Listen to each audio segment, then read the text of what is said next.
Let's have a closer look at charts and see some of the other information which can be found on a chart. One of the things you first notice when you look at a chart is the numbers that are all over it.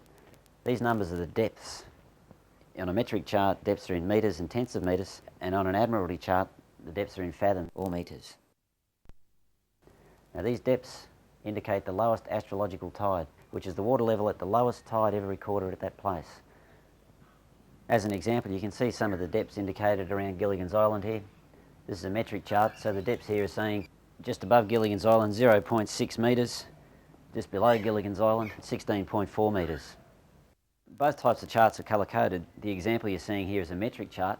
On a metric chart, the deeper the water, the darker the blue, and as the water gets shallower, then it goes to a whiter colour, and then when it becomes unnavigable at low tide, it's coloured in a motley grey. And you can see the depths here reducing as the numbers get closer to the land. Depths that you see on a metric chart, which have an underline underneath them, indicate that at low tide, that is a drying height. So for example, here we might have a 0.5 with an underline underneath it, then that's half a metre out of water at the lowest tide. Another thing you'll notice on metric charts is the black squares which form a grid across the chart.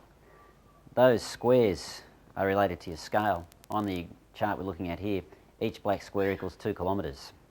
So it's a quick and easy way of working out distance. You just add up the number of squares. These blue arrows you can see indicate the direction and the speed of the tidal flow.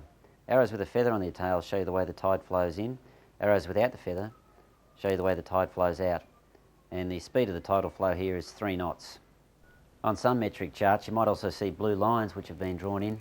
These blue lines have compass bearings associated with them, and they mark popular trips which people do from point A to point B. To save boaties having to work out any of their own compass bearings, the authorities in this chart have drawn in the blue lines, and they've also included the compass bearing.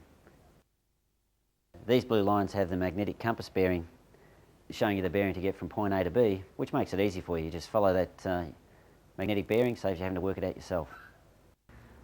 Most other information which you'll see on a chart is given to you in the legend. There is a book of chart symbols which is about 1 inch thick, and that book can be obtained through good marine bookstores.